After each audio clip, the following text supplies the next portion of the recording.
right? So that's why we call it the gum, the tourist street. And then back over here, is a Kashnal.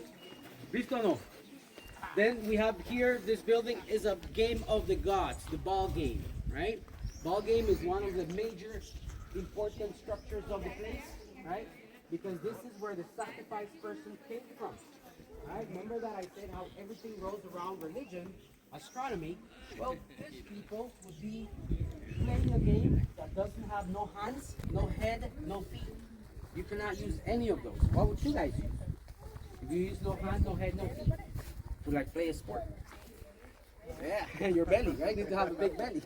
Well, your chest, your legs, your joints of the body, and your hips, right? The hips are super important. Dash one.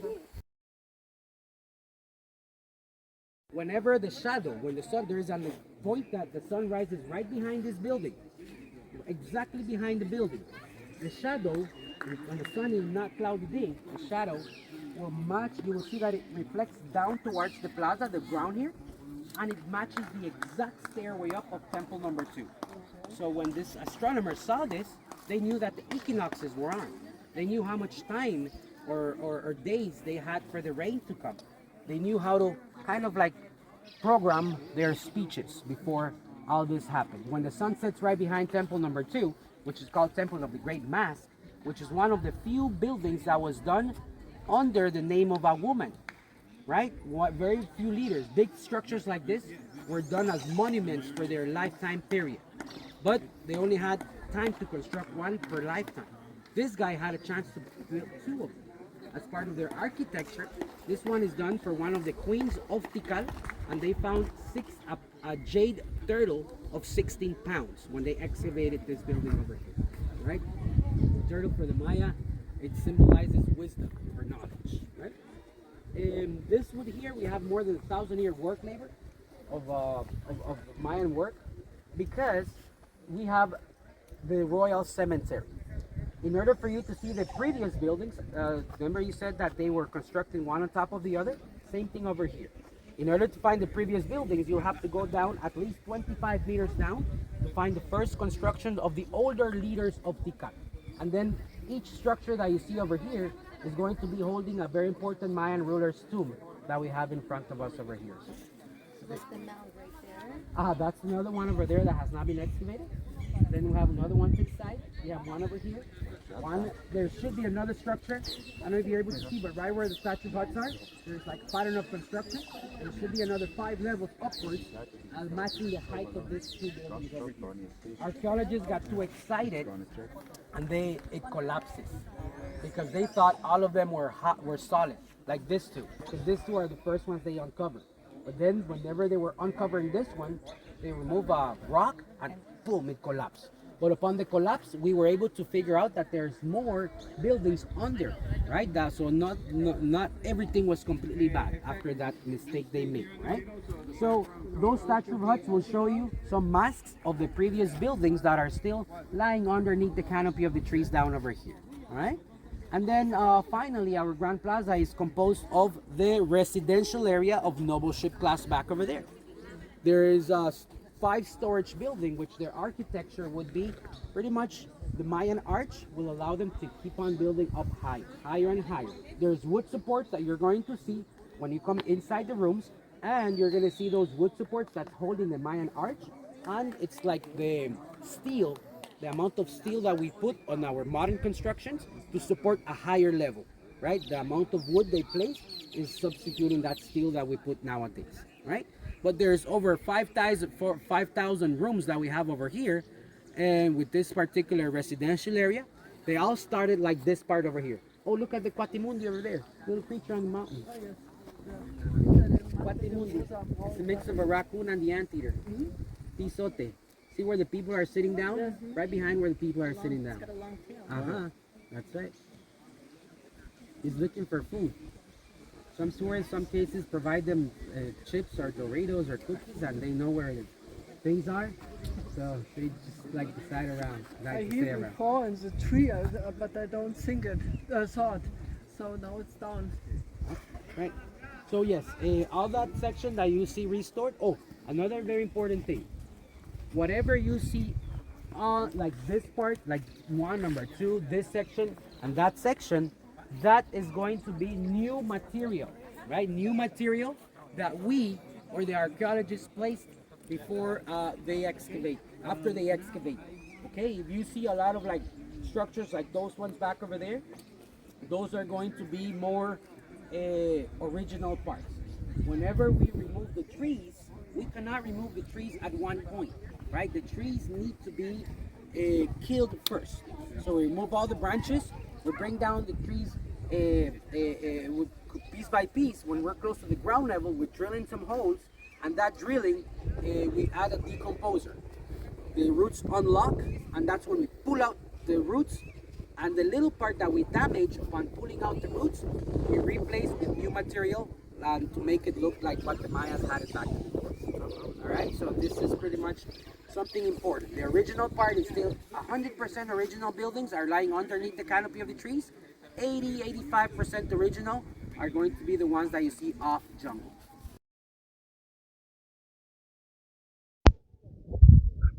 Welcome to the Temple of the Masks. Not entirely sure what it was originally called, but we call it that because of the mask that we can barely see on the lintels of the structure. Let's just zoom in a bit and see if we can find them.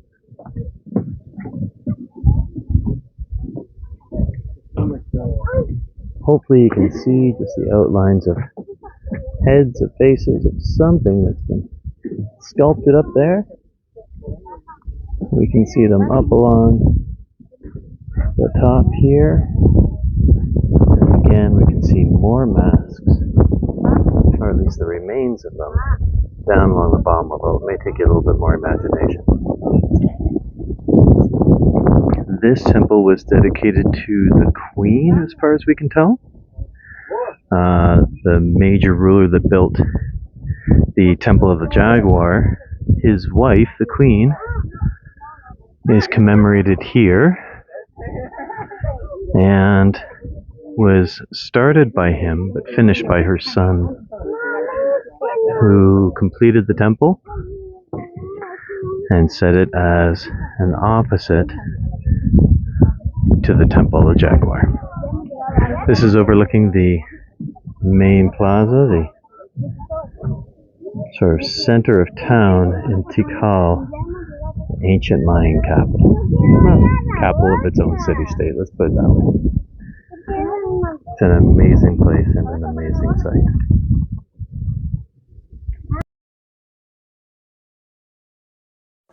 That little hill that makes you very tired. Up here is the lost world.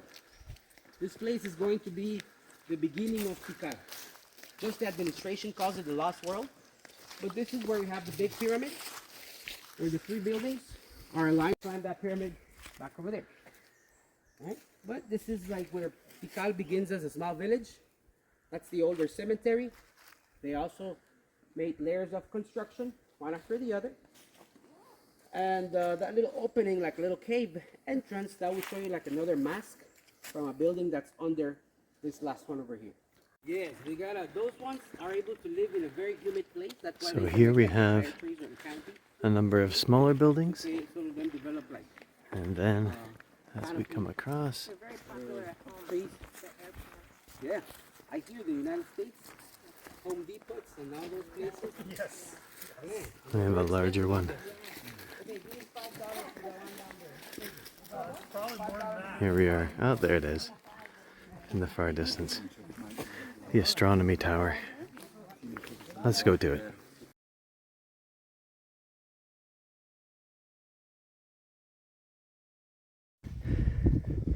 So here we are in the astronomy tower, which is a long way up and a bit of a walk. But this is where the astronomers would be watching the bodies of heavens and figuring out the timings, the year, the equinoxes. Some even said that they would predict the eclipses. This would be of great advantage to the rulers, the high priests of course, who would use the timing of the eclipses as preordained moments that over there in the Temple of the Jaguar, they would tell the people about the god's wishes and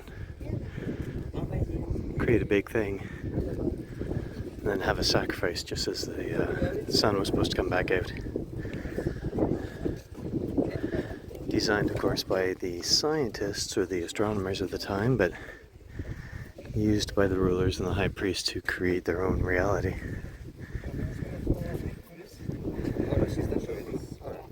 There's all sorts of stuff down there. These are the tombs. Can't see most of them under the canopy of the jungle, but at the time this would have been all clear land. Probably not a tree to be found. Most of this would be limestone rock, like cobblestone. So they could look out over the plaza, make their observations. But it's quite a spot.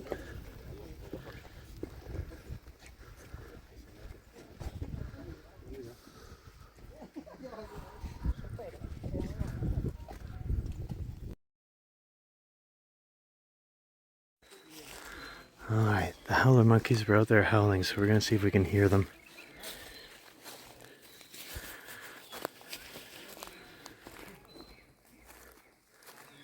Believe me, they're quite distinctive.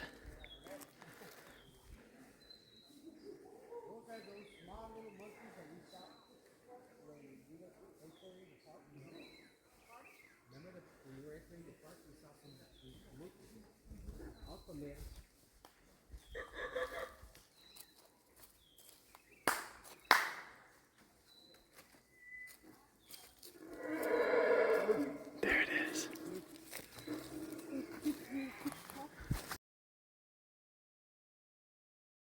Are the same part of this cave that they dug under and make at least 20 meters down, right? 60, 65 feet. And they will be able to put shelves at the side. They will be able to store a lot of goods in there, right? For the winter or the very, very wet season when they're not able to harvest. Some of them come all the way down, see? Ooh. Sorry. You want to go there? They also have Das geht covers. bis zu 20 Meter.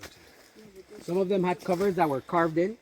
When the rainy season comes, they were able to cover them.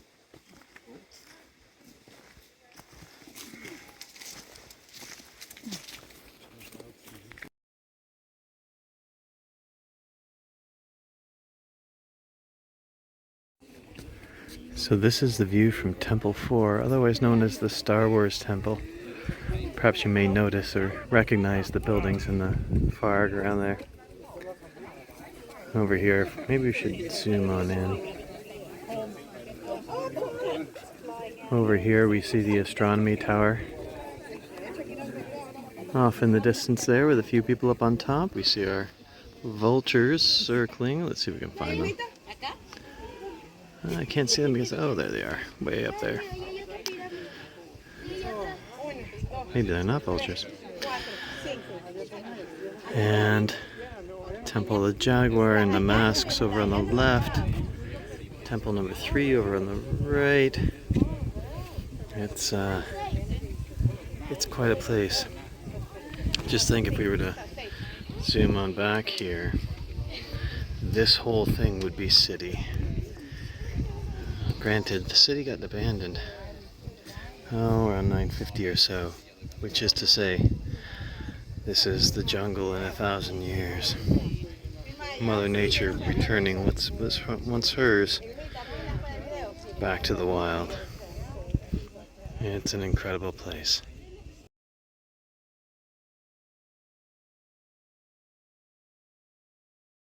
The Mayan people here, if we try the acoustic in the middle, their 5th cardinal point, outside, only in the middle you get to hear the sound of the bird, El Quetzal or Quetzalcoatl. We're going to try this out over here. So please come over here to the side.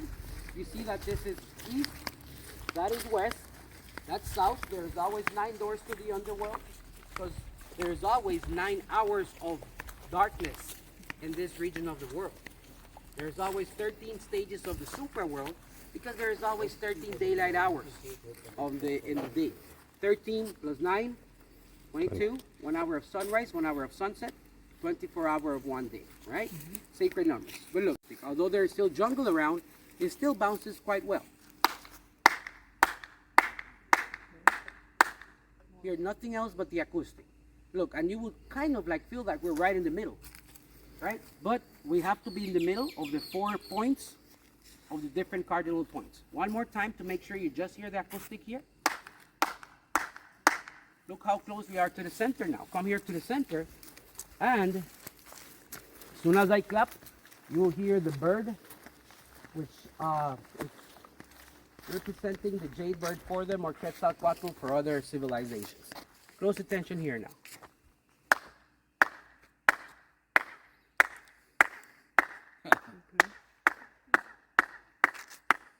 Doesn't matter how slow the pitch begins, or how loud I go to, right? But that's exactly how this bird calls.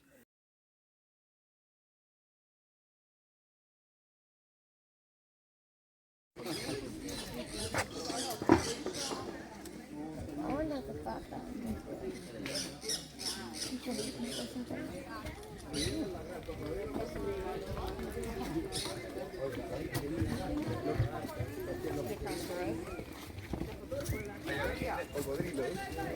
Iguana crossing.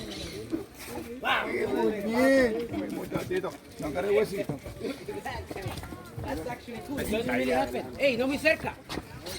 No muy cerca. Hey. Ven, Él va